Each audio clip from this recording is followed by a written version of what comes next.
Mes chers amis, bien le bonjour. Aujourd'hui, on se retrouve pour traiter d'une nouvelle divinité de la religion égyptienne. On va aujourd'hui parler de Osiris, frère malchanceux de Seth.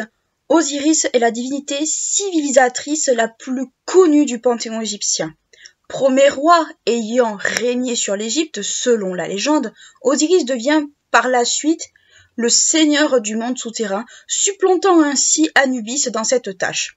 Pour les Égyptiens de l'époque antique, Osiris fait partie des divinités ayant des monuments lui étant consacrés, mais aussi des chapelles dans les principaux temples du pays.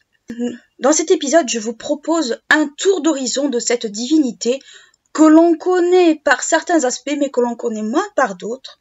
Nous allons aborder les mythes, bien entendu, qui font partie de l'histoire d'Osiris, mais nous allons également aborder le cas de son culte, ou plutôt faire un tour d'horizon du culte d'Osiris. Osiris est le fils de Keb, la terre, et de Nout, le ciel. Il est le frère de Seth, Nephthys et d'Isis.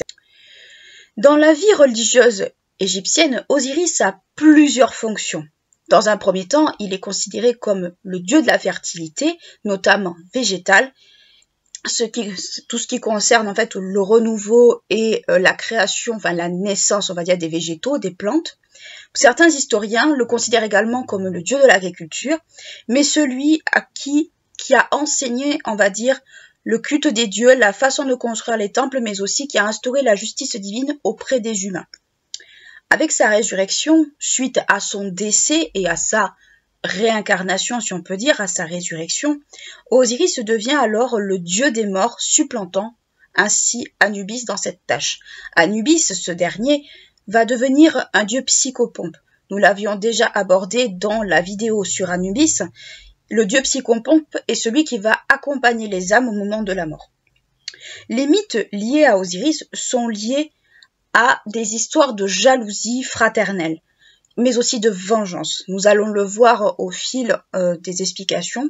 C'est notamment son frère Seth qui va s'en prendre à lui par 2 fois, tentant de se débarrasser de lui pour prendre un petit peu sa place pour gouverner l'Égypte et ainsi instaurer un climat de terreur et de chaos sur le pays.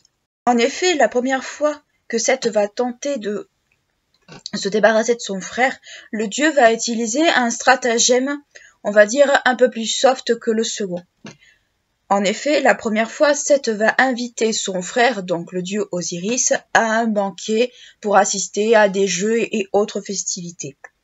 Avant cela, Seth avait pris la précaution de faire fabriquer, alors ça va dépendre, soit on va parler d'un coffre, soit on va parler d'un cercueil, d'un sarcophage, parti du principe que c'était quand même, on va dire, un contenant, un compartiment.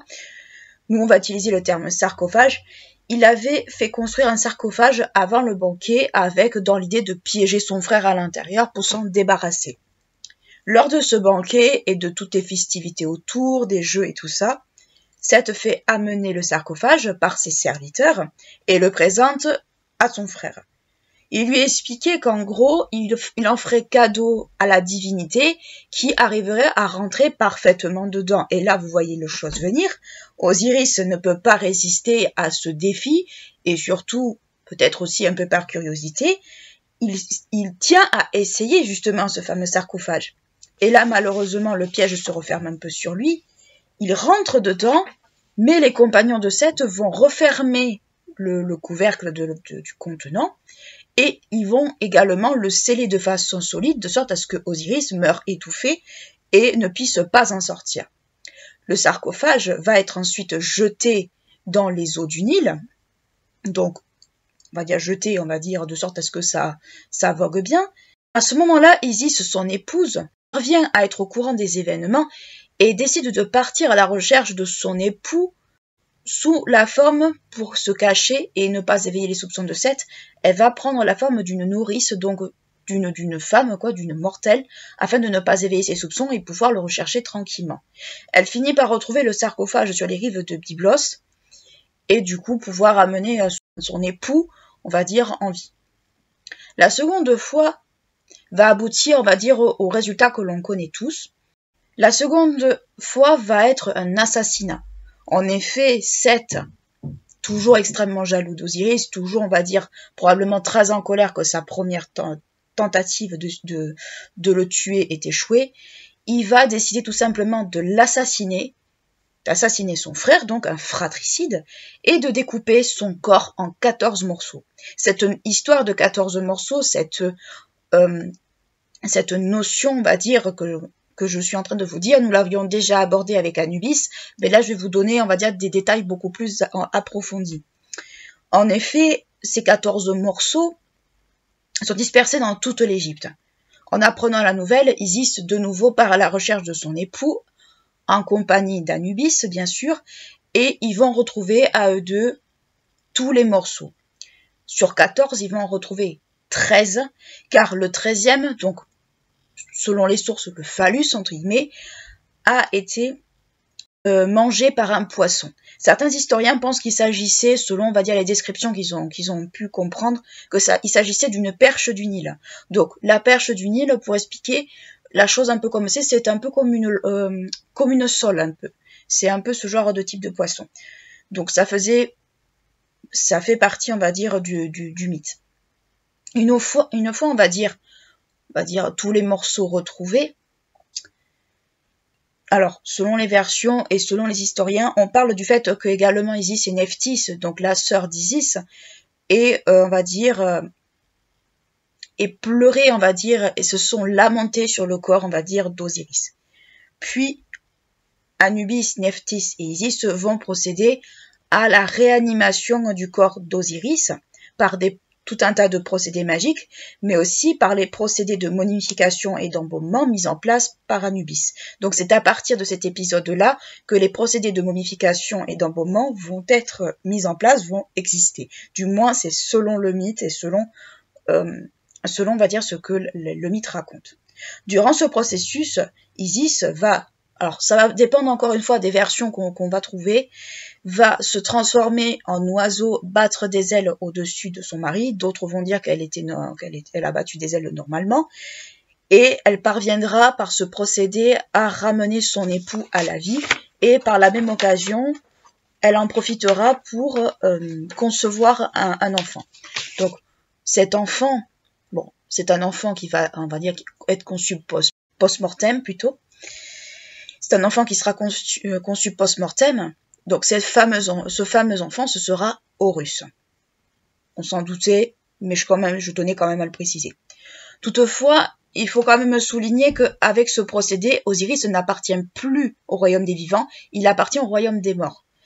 C'est à partir, on va dire, de ce moment-là, alors c'est selon le mythe, mais encore une fois, ça sera, on le verra plus tard, mise en place de façon plus concrète à certains moments de l'histoire égyptienne. C'est à ce moment-là, en fait, qu'on va situer le remplacement d'Osiris à la tête du monde souterrain, la tête du monde de l'au-delà, et qui va prendre en fait la place d'Anubis. Il préside donc Osiris le tribunal divin, donc le jugement divin au moment de la pesée des âmes. C'est lui en fait qui va tenir les rênes de ce monde-là et non plus Anubis. Par de nombreux aspects, on peut voir également Osiris comme une forme de dieu illustrant quelque part le cycle de la vie, c'est-à-dire naissance, âge adulte et mort. Cette notion de cycle de la vie n'est pas forcément à mettre en lien avec l'humain en elle-même, mais plutôt un lien avec le végétal, avec la terre. Donc, Osiris auparavant était ce qu'on a appelé le dieu de l'agriculture, du moins celui qui a enseigné l'agriculture aux humains. Et avec sa mort, il va prendre une autre caractéristique. Cette fois-ci, ça va être plutôt la figure de la végétation, la figure de la puissance de la terre, c'est-à-dire le fait que de la graine, la plante pousse et qu'à la fin, elle meurt. C'est un petit peu, on va dire également, cette interprétation-là que l'on peut également en donner.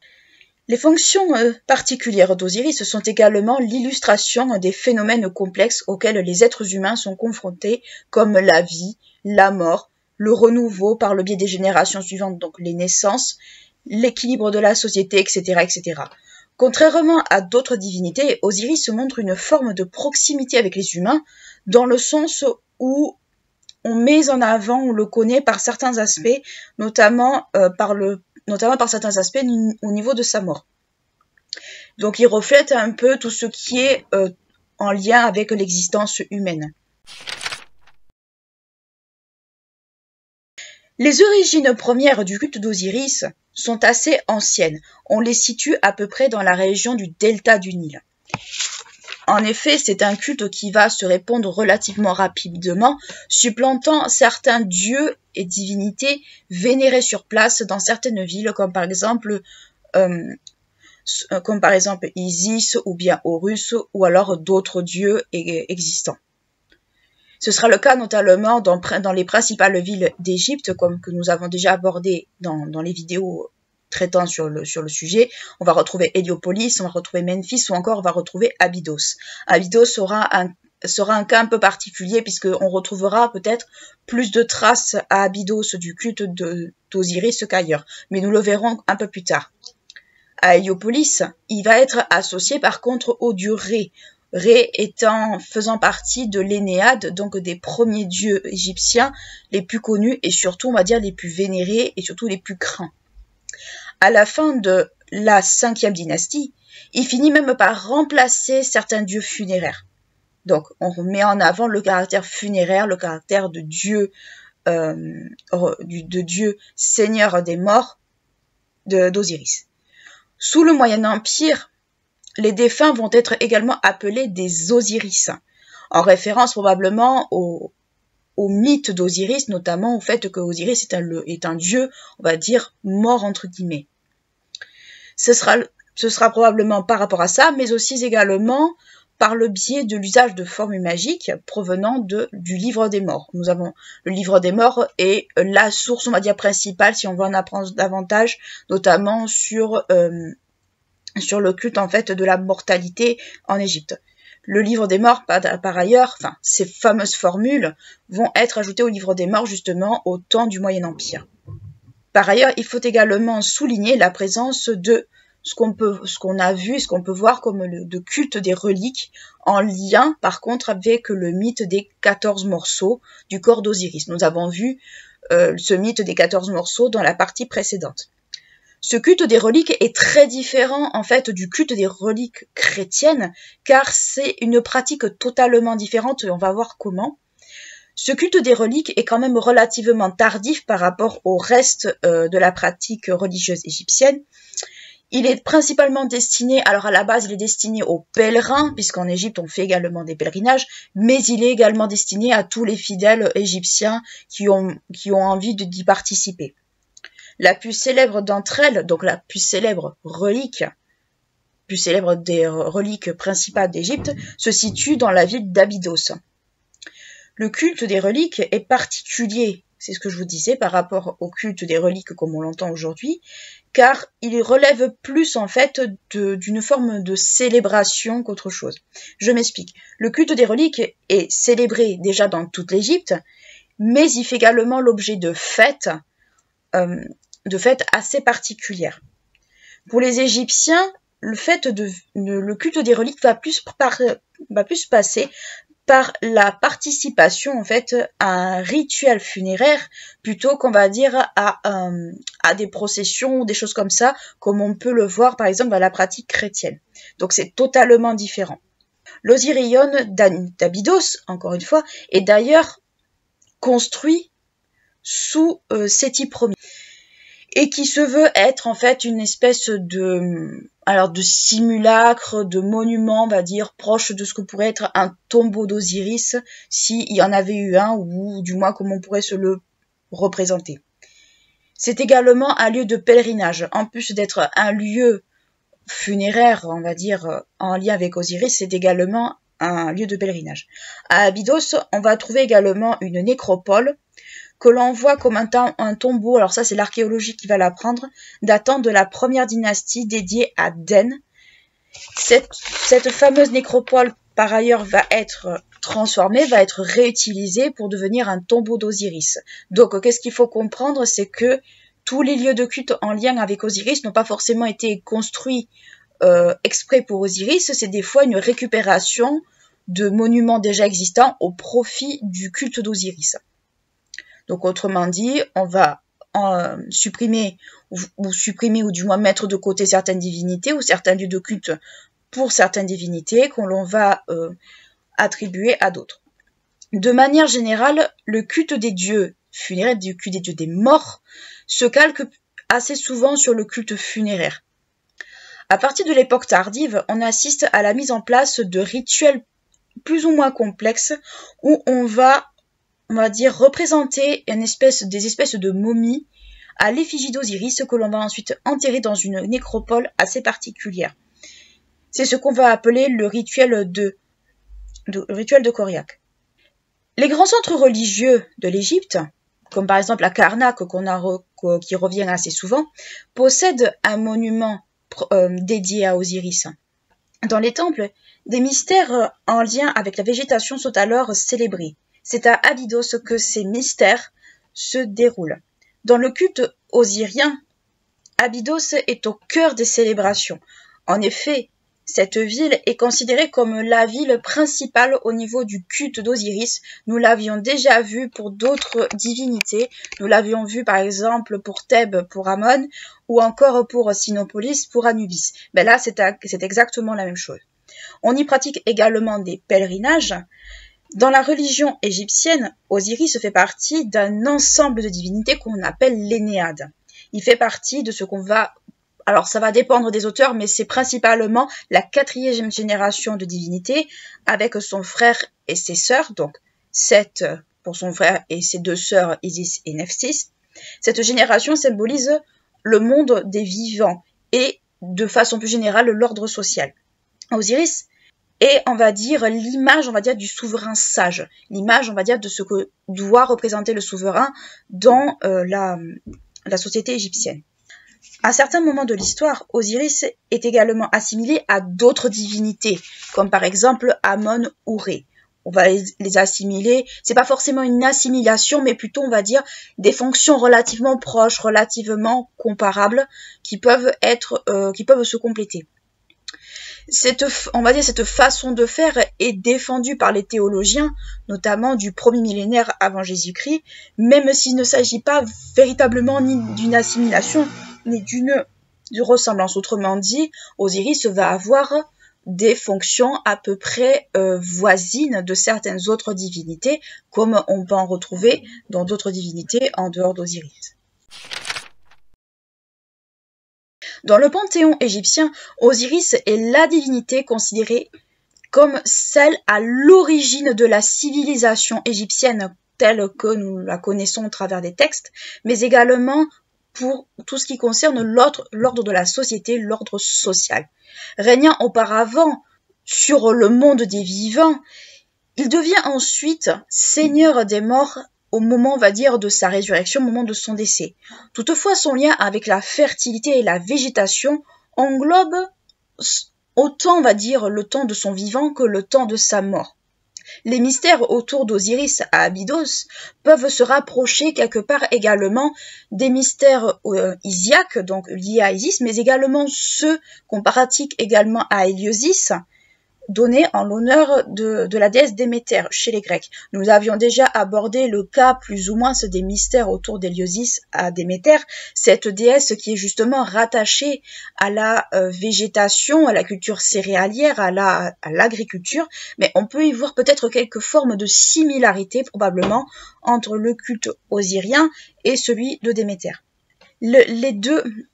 Les deux sont également en lien avec la santé des récoltes, mais également la prospérité de l'humanité, donc l'ordre social, la civilisation, tout ce genre de choses qui fait que le monde, des mortels se porte bien. La fonction qu'occupe Osiris ensuite dans le tribunal divin montre que ce dernier reste malgré tout un roi avant d'être avant tout une divinité. C'est également ce qui fait de lui, en fait, le dieu le plus indispensable de la société égyptienne, même si les dieux comme Ré ou comme Amon après ne sont pas, sont quand même des dieux essentiels.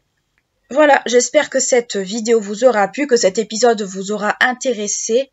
que vous en aurez peut-être appris un peu plus sur justement ce dieu Osiris, que l'on représente toujours sous une forme d'une momie, avec justement cette fameuse myrte blanche. J'espère que vous aurez appris certaines choses, que ce petit tour d'horizon vous aura intéressé. N'hésitez pas à laisser un commentaire, à mettre un petit pouce bleu, à vous abonner également. Moi, je vous dis à très bientôt pour un nouveau podcast et en attendant, prenez soin de vous.